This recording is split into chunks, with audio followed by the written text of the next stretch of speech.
Bonjour à tous et bienvenue.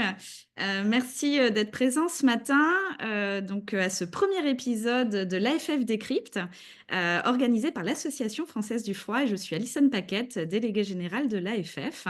Et je vous accueille ce matin pour ce premier épisode qui est une édition un peu nouvelle chez nous. Pour vous parler un peu de l'AFF, ceux qui ne connaissent pas, c'est une association, loi 1901, reconnue d'utilité publique depuis plus de 100 ans. Et son rôle est d'accompagner les différents acteurs du monde du froid afin de répondre à leurs enjeux et aux évolutions du froid. Car ne l'oublions pas, le froid est partout et pour tous. Et donc, nous avons un rôle intemporel pour accompagner les acteurs. L'Association française du froid diffuse l'information technique scientifique et œuvre également à faire reconnaître les atouts du froid auprès du grand public. Et c'est également le rôle de ces épisodes de l'AFF Décrypte qui accueilleront des experts et également des partenaires pour parler de sujets liés au froid. D'ailleurs, nous avons le plaisir aujourd'hui pour ce premier épisode d'accueillir le SNEFCA, le Syndicat national des entreprises du froid, des équipements de cuisine professionnels et du conditionnement de l'air, pour nous présenter un magnifique concours qui est le concours Un des meilleurs ouvriers de France dédié au métier du froid. Pour ce faire, nous avons le plaisir d'accueillir trois experts pour représenter le SNEFCA. Tout d'abord, Serge Brézin, qui prendra la parole juste après, en tant qu'administrateur du SNEFCA, mais qui porte également une casquette d'administrateur de l'Association française du froid, mais aussi Claude Gillet, expert de la formation, et enfin Damien Favreau, un des meilleurs ouvriers de France. Voilà pour cette petite introduction. Je tiens à préciser que cet épisode est enregistré et qu'il sera disponible en replay sur les réseaux sociaux et de notre invité le SNEFCA et de l'Association française du froid. Donc n'hésitez pas à le transmettre également par la suite. Serge, je vous transmets la parole. Bienvenue et merci. Merci à l'Association française du froid et à Alison Paquet de nous recevoir pour faire cette présentation. Il faut toujours se, se féliciter quand différentes associations travaillent ensemble. Alors, depuis quelque temps, le SNEFCA a proposé ma candidature comme président du jury classe métier du froid. Et c'est à ce titre qu'aujourd'hui j'interviens. Et si nous avons fait cette réunion, c'est parce que on est là pour expliquer aux frigoristes comment il faut faire et quel intérêt ils ont à s'inscrire à ce diplôme de meilleur ouvrier de France. C'est le meilleur ouvrier de France, c'est un objectif dans tous les métiers, c'est mettre en valeur l'excellence dans la filière du froid. Alors, dans notre filière, nous avons trois piliers de l'excellence. Nous avons trois piliers de l'excellence. Nous avons l'IFI. Alors, l'IFI a été créé en 1942 euh, au sein du CNAM et avec comme partenaire l'Association française du froid. L'objet de l'IFI, c'est d'assurer le meilleur enseignement qu'il existe dans le domaine du froid. J'ai l'habitude de dire l'IFI, c'est l'école polytechnique du froid. Et tous les gens qui ont été formés à l'IFI font des très très belles carrières car une formation qui relève de l'excellence. Moi-même, j'ai donné des cours à l'IFI, je peux vous dire, j'en témoigne, que quand on sort de l'IFI avec un diplôme, eh ben, on n'a pas d'inquiétude à avoir pour son avenir. Le deuxième pilier de l'excellence, c'est la qualification professionnelle, quali climat froid, que je connais aussi puisque j'ai été président pendant 6 ans. Et sachez que c'est une excellente qualification qui a toujours été au-dessus du niveau d'exigence par rapport aux autres organismes de qualification.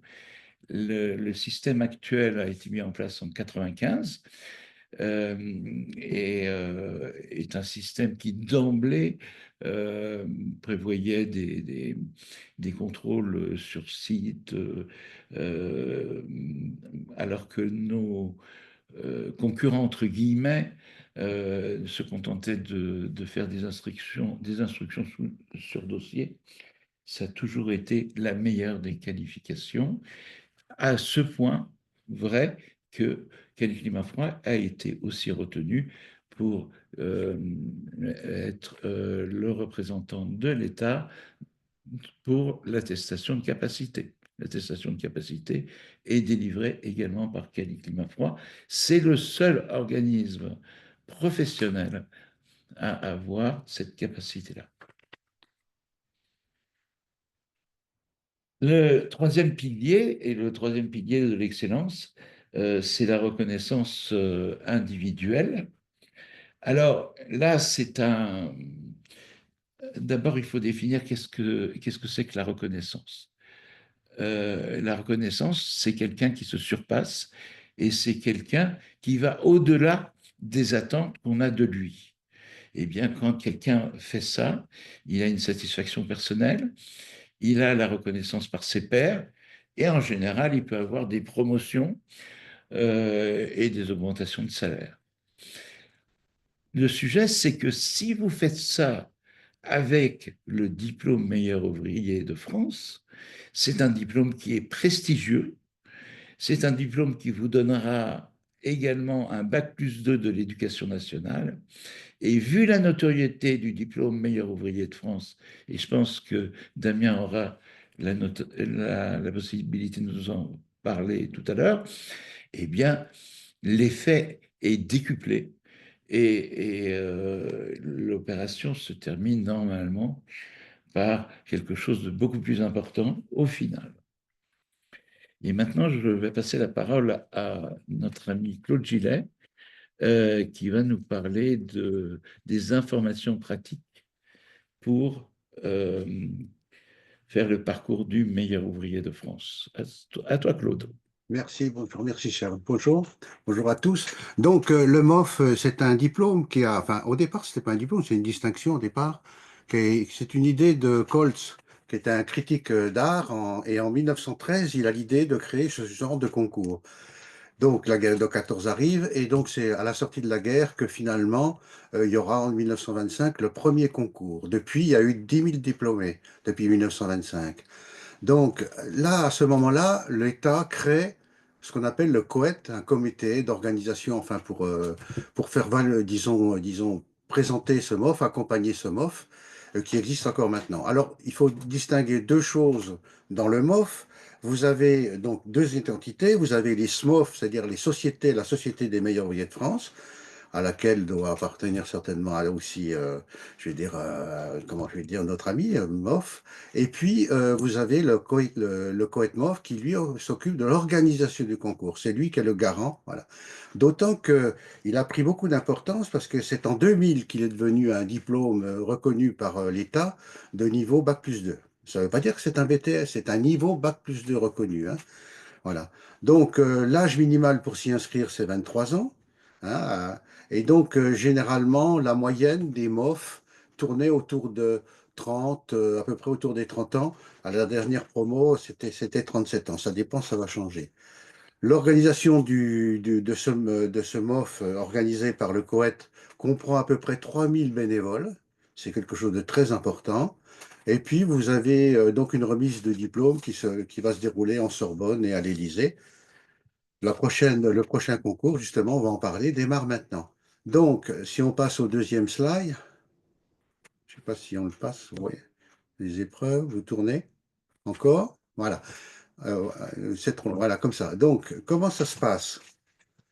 Donc, le chef-d'œuvre réalisé, c'est une réalisation qui se fait à partir de l'activité du professionnel au sein de son entreprise. Ce n'est pas une pièce qui est rapportée, qu'on doit faire in ex nihilo, et puis comme ça on va la présenter. Non, c'est quelque chose de réel qui est fait dans l'entreprise, et ça fait l'objet, disons, de la réalisation du chef-d'œuvre, et c'est même sa soutenance, c'est-à-dire que le jury se déplacera et va, disons, jurifier sur, disons, le travail réalisé dans le cadre de l'activité du professionnel. Alors, vous allez me dire, ouais, mais à quoi ça correspond? Eh bien, le ministère a publié un référentiel, hein, vous pouvez obtenir, vous l'avez sur Légifrance, sinon vous demandez au SNEFCA, on vous l'enverra, un référentiel officiel comme ça qui liste les compétences et, disons, les méthodes et, disons, les compétences évaluées. Donc, vous avez les critères d'évaluation et toutes les compétences.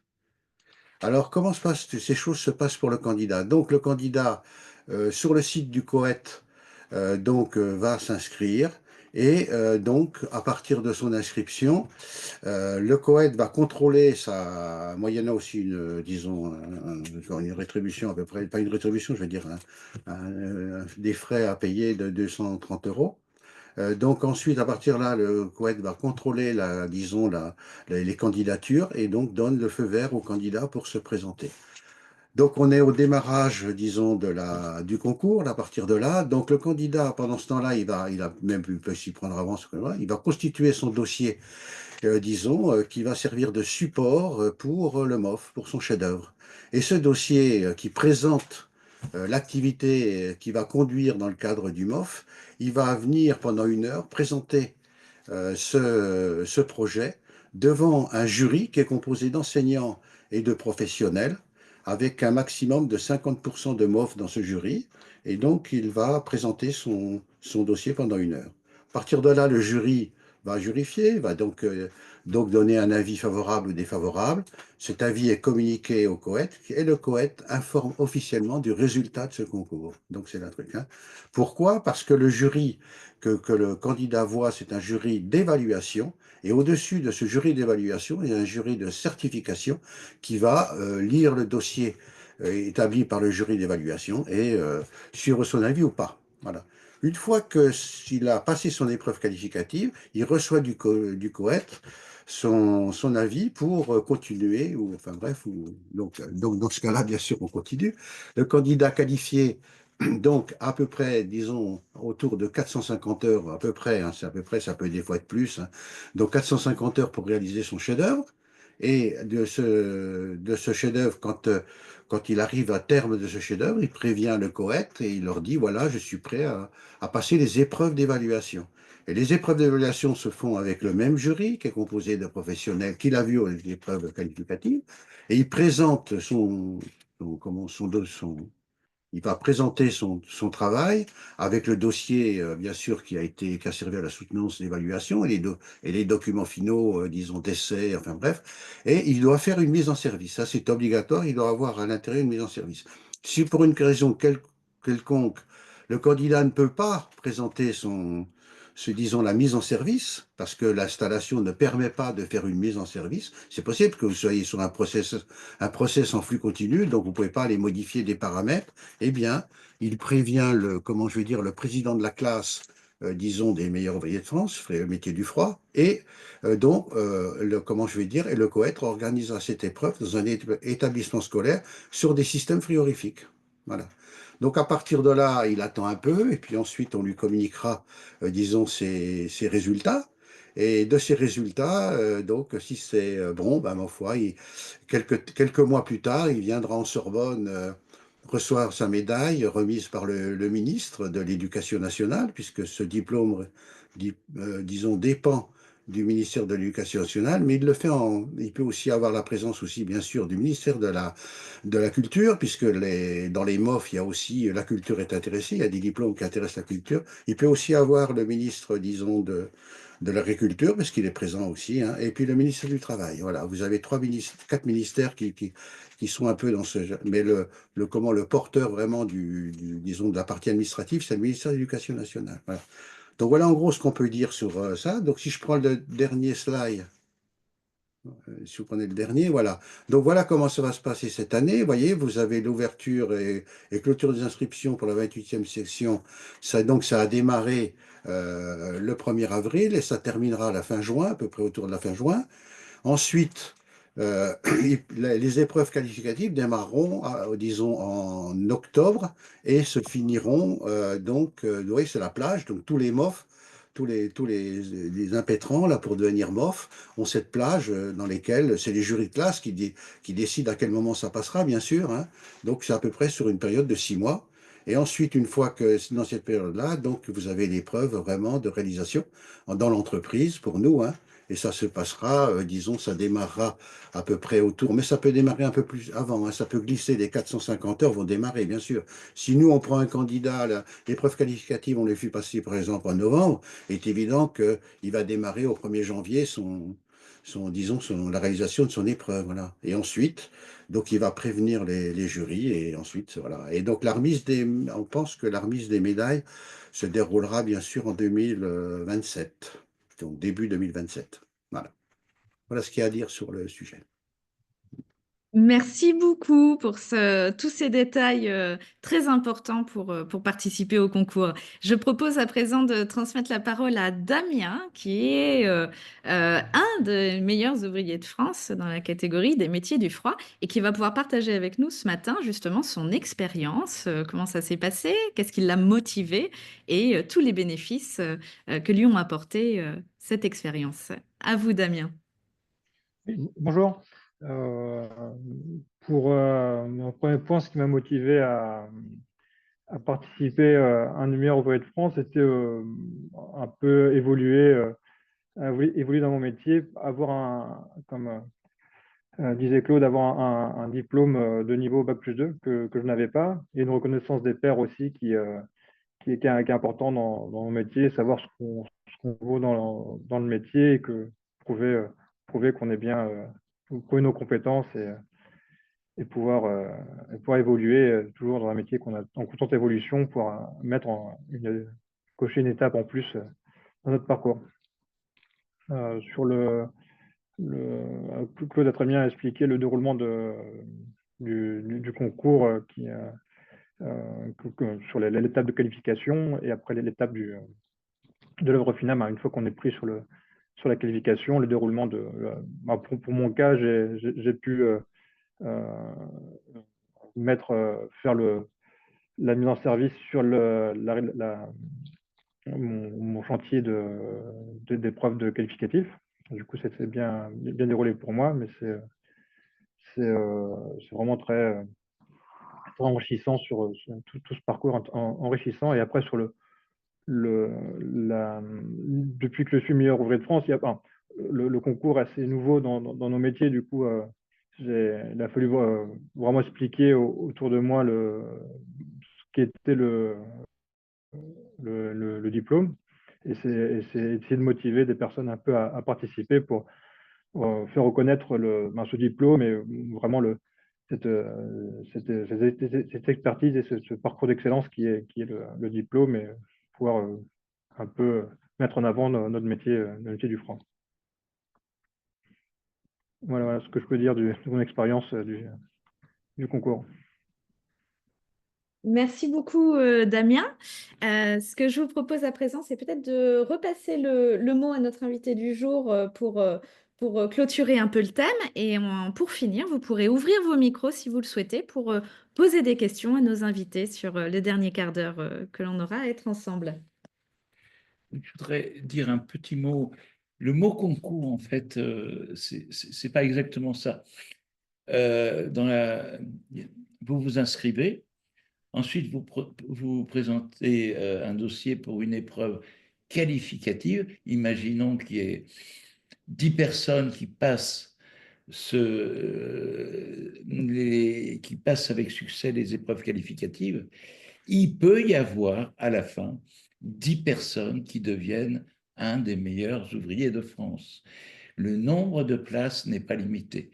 La sélection se fait uniquement au niveau des épreuves qualificatives dans un premier temps, et dans un deuxième temps, c'est oui ou non sur chaque cas individuel, indépendamment de ce que font les autres.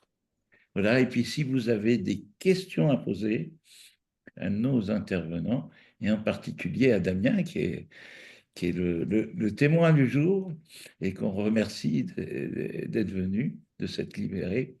Est-ce que vous avez des questions? La parole est dans la salle, n'hésitez pas à rallumer vos micros.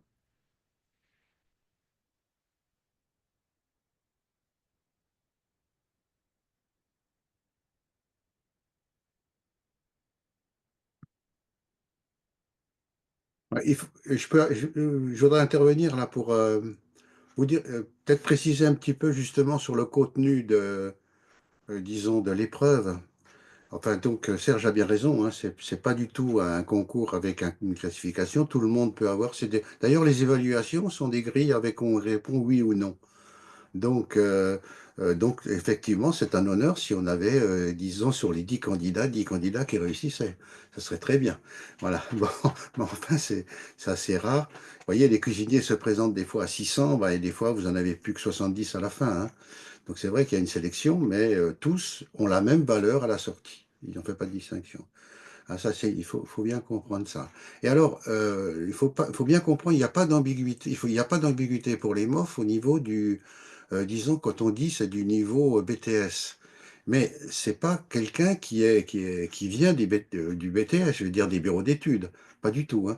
D'ailleurs, à chaque fois que j'ai fait passer ce concours et qu'on avait des gens qui ont tenté, qui étaient plutôt plus, disons, tertiaires, enfin, disons, plus bureau d'études, ils ne pouvaient pas passer le concours, hein. Il faut avoir des compétences pratiques. D'accord? Donc ça veut dire que c'est généralement la moyenne, c'est quand même des gens qui finalement sont capables d'interpréter les études du bureau d'études, hein, les interpréter et les expliquer, de les comprendre. Voilà, c'est ça. À partir de là, ils réalisent avec méthode leur travail. Donc c'est là qu'est la clé, hein, tout ça, hein. Être capable, disons, d'identifier et de bien comprendre, disons, les cahiers des charges, et puis ensuite, après, avec méthode, réaliser le travail. Claude, nous avons une question dans le chat pour vous. Il est demandé comment est vérifié le nombre d'heures qui sont fixées à 450. Elle ne s'est pas vérifiée. C'est Voilà. vérifié, si vous voulez, dans le temps que. Bon, de toute façon, globalement, attention, hein, c'est pas vérifié. Mais quand même, je veux dire que globalement, là, si vous voyez, vous avez bien regardé, il y a un démarrage, automatiquement, vous êtes identifié par le démarrage, hein, puisque le COET va vous envoyer votre résultat et donc ça veut dire que vous pouvez commencer. Et ensuite, quand vous allez être évalué, ben, vous avez l'écart, quoi. Je veux dire que c'est vrai que si vous passez, disons, admettons qu'en novembre, on vous dit que vous avez réussi et que vous pouvez aller préparer, disons, l'épreuve finale, disons là, et puis que vous demandez à être évalué en juin, vous voyez, donc 8 mois plus tard, donc il y a quelque chose qui ne va pas là, hein. On va demander, on va regarder. Alors il y a une autre chose oui, que je n'ai pas parlé, c'est que le jury peut venir voir le candidat sur place, hein. Donc, quand même, je veux dire que le candidat peut être suivi par des instances régionales du MOF et puis du COET, je veux dire, avec des gens, avec des gens du MOF, bien sûr, et puis bien sûr les membres du jury. Merci. Une autre Oui, question. oui, pardon, mais si les heures sont pas vérifiées, ça veut dire qu'il peut y avoir une distorsion quand même entre les candidats. Et puisqu'on parle de concours, Oui, ça non, peut mais paraître bizarre. oui, mais c'est très très difficile. Pourquoi c'est 450 heures qui a été arrêté, hein, de toute façon pour l'ensemble. Donc les gens, ils vont être dans ce truc-là, mais vous n'êtes pas à 50 heures près, hein. C'est ça qu'il faut voir. C'est Ok. très difficile comment je vais dire, de cadrer, puisqu'ils sont en situation réelle. Ils peuvent très bien avoir, disons, eu des empêchements. Moi, j'ai eu un jour un candidat, donc il devait démarrer sur une épreuve, et ensuite, ça n'a pas pu se faire. Il a fallu carrément revoir complètement, revoir le candidat et redéfinir un nouveau sujet. Si vous voulez, vous avez toujours des impondérables quand vous êtes sur des situations réelles. Merci. Une autre question pour vous, Claude. Quels sont les critères d'évaluation, si vous pouvez nous en citer? Alors, les critères d'évaluation, ben là, si vous voulez, il faut aller voir comment je vais dire, sur le document officiel du ministère, hein. Donc, si vous voulez, le référentiel est divisé en blocs de compétences. Vous avez 3 blocs de compétences. Bloc de compétences études et conception des projets et amélioration du service client. Ensuite, vous avez la réalisation des opérations d'installation et de maintenance. Et puis après, vous avez l'optimisation du système. Donc, à partir de là, on a décliné l'ensemble des compétences liées à ces blocs.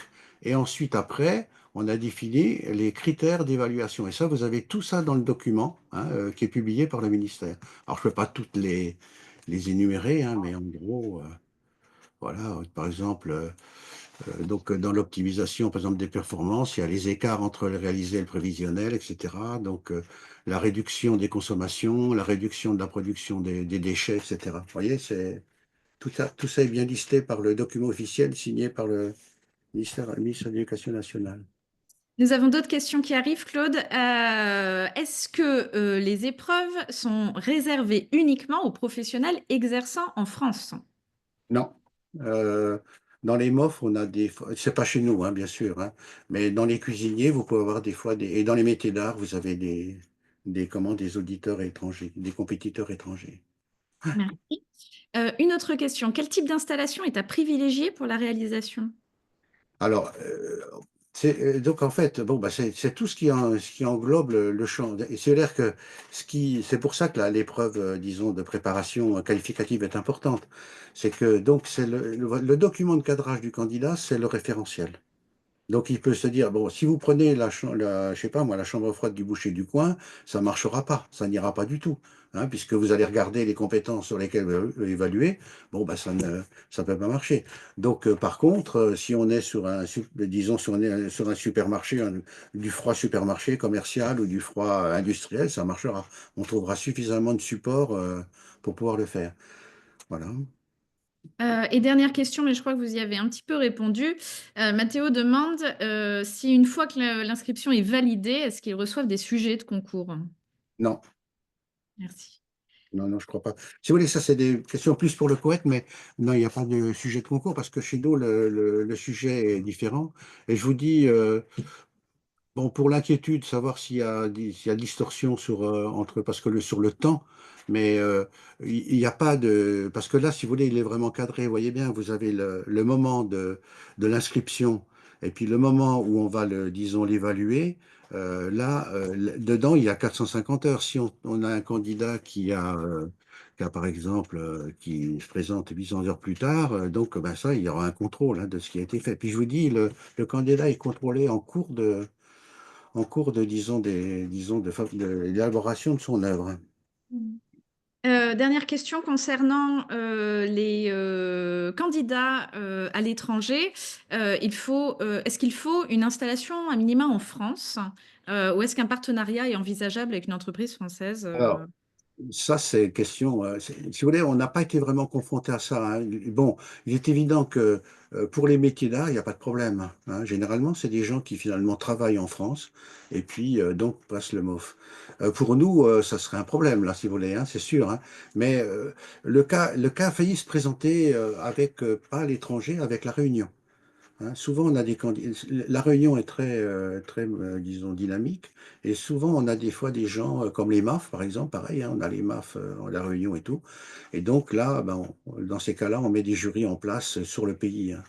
Mais alors, si c'est une installation qui est en dehors disons, du territoire français, généralement, ça présentera beaucoup de difficultés là, à partir de là, hein, pour avoir Donc, ça peut être que quelqu'un qui le passe dans l'univers disons, du territoire français dans lequel on est capable de mettre en place le jury. Mais ce Très sera bien. automatiquement un jury français. Merci. Une Et est-ce question. que vous pouvez nous indiquer sur quel site internet les gens peuvent retrouver les différents référentiels et Alors, informations? vous le trouvez facilement, vous tapez Coetmof, là, hein, Coetmof, et là, vous accédez directement au service, là, c'est vraiment très pratique. Et pour l'inscription, maintenant, bien sûr, ils ont mis, disons, une page pour l'inscription, hein, qui permet, par un onglet, rentrer directement sur l'inscription. Hein, donc, c'est là que vous déclinez toutes vos identités, ça va très bien. Non, j'ai fait un essai, là, ça marche bien. Tu vois. Donc, vous passez par Google, Coetmof, et puis c'est bon. Et vous rentrez directement sur le site, hein. Alors, je vous dis, si certains candidats ont besoin d'avoir comment je vais dire, le référentiel officiel publié par l'État, donc il est disponible, on peut vous le faire passer par le SNEFCA, hein. Ça, c'est un document que tout le monde peut avoir accès. Par contre, les autres documents, bien sûr, qui sont liés, disons, aux épreuves établies par le jury, ça, vous n'y avez pas droit. Vous le découvrirez le jour d'examen, voilà, bon, le jour où vous êtes inscrit. Et vous avez une idée déjà du nombre de candidats qui pourraient se présenter? Ça, si vous voulez, c'est toujours pareil, quels que soient les MOF, enfin je parle dans les MOF qui touchent le domaine de l'industrie, vous découvrez le nombre pratiquement vers la fin. Hein. On va connaître le nombre exact des gens qui s'y inscrivent. Vous voyez, la fin des inscriptions, c'est en juin. Hein. Donc c'est à peu près vers le début juin, on va dire combien il y a de candidats, quoi, on va savoir. Mais on peut avoir des informations un peu au fil de l'eau, un peu, mais c'est tout. Hein. Mais en tous les cas, on n'a pas le droit de connaître leur identité. Hein. Hein, on n'a que les nombres et on nous indique, et le COET ne donne pas les lieux. Vous voyez? Vous pouvez toujours appeler pour dire oui, combien on a. Ils vont vous dire OK, vous avez 10 frigoristes, très bien, c'est tout. Vous pouvez pas dire, vous pouvez demander dans quel lieu, c'est impossible. D'ailleurs, l'épreuve d'admissibilité, pour le savoir, ça, Damien pourrait le dire, elle est anonyme. Hein, comment on lui donne un numéro, on lui affecte un numéro et on reçoit le numéro 4500, voilà, c'est tout. Oui, je confirme, oui, j'ai dû refaire, j'avais pas pris ça en compte lors de mon, bah, ça peut être un petit, je devrais éviter de refaire enfin, de modifier votre dossier de qualification à la dernière minute, c'est que vraiment, oui, c'est anonyme et du coup, on doit ni citer de société, ni citer de, de notre nom on doit se présenter tout en restant anonyme pour rester le plus neutre possible lors de la présentation. Ça, j'ai dû revoir ça assez rapidement, quelques jours avant la présentation sur ce côté anonyme. Ouais. Non, dès qu'il est inscrit, vous aurez accès aux documents qui vous permettent de préparer l'épreuve qualificative. Donc, il n'y aura plus ces soucis-là. Donc, parce que les documents que vous remettez au jury, c'est un document anonymé, anonymisé. Excusez-moi. Alors, du coup, moi, j'ai eu, alors je ne sais pas si s'il y a eu un peu de modification sur la dernière session. J'ai eu les sujets, euh, pas lors après il y a eu le Covid, pas de petits soucis qui ont été un peu palliés, liés au Covid et au confinement. Ça, du coup, ça a décollé, mais j'ai eu, moi, plus tard, les sujets de. Alors, je ne sais pas si c'était lié au Covid ou si c'était lié à l'organisation qui a été modifiée, mais on n'a pas, à la fin de la clôture de l'inscription, on n'a pas encore les, euh, les sujets. On a eu des réunions d'information par rapport au déroulement et par rapport aux explications un peu plus détaillées du concours, mais j'ai eu mes sujets 3-4 mois de mémoire avant ma convocation. Lors de ma convocation, on a eu les sujets un peu, mais qui n'empêchent pas non plus de travailler par rapport au référentiel. Ce que j'ai fait, j'ai travaillé beaucoup mon dossier sur le référentiel, et après on a eu la convocation officielle qui permet un peu de lancer un peu euh, le diplôme. En tous les cas, un candidat qui a décidé de passer ce concours devrait, s'il s'est inscrit, devrait dès maintenant commencer à regarder un petit peu le thème et commencer à construire son dossier. Hein, sur la partie au moins technique, puis après, quand il aura les documents administratifs qui permettront d'ajuster d'une manière réglementaire l'ensemble des choses, ben il sera temps. Mais pour l'instant, il faut vraiment commencer à regarder les parties techniques. Hein. Et pour en revenir par rapport aux questions, par rapport aux heures aux heures de l'œuvre, forcément par rapport ça va se faire un peu naturellement, le nombre d'heures va s'accorder par rapport au référentiel, à ce qui nous est demandé par rapport au, au concours. On va forcément, en fait, le nombre d'heures va s'incrémenter avec le nombre de.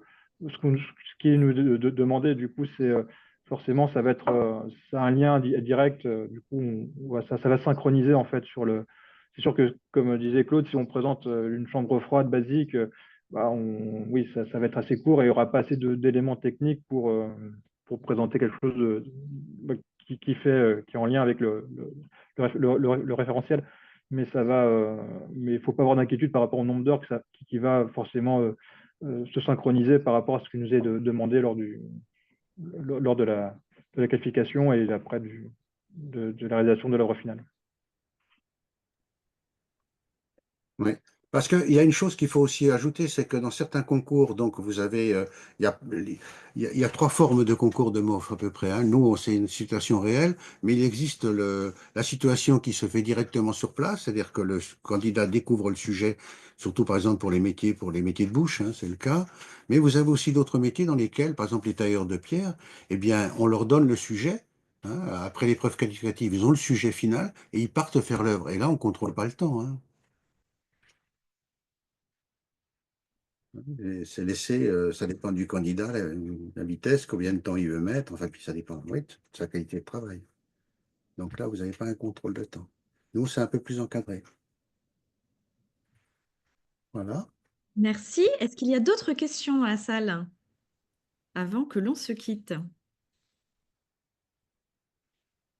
Eh bien, écoutez, les colonnes sont muettes, donc je vous propose que nous remercions notre invité du jour. Nous remercions donc le SNEFCA, que nous remercions également évidemment Serge, Claude et Damien, et que nous nous donnions rendez-vous pour un prochain épisode sur une autre thématique du froid. N'oubliez pas que cet épisode a été enregistré, sera disponible en replay très prochainement sur les réseaux sociaux, YouTube et autres. Voilà, en tout cas, merci à tous et à très bientôt. Bonne journée. Au revoir.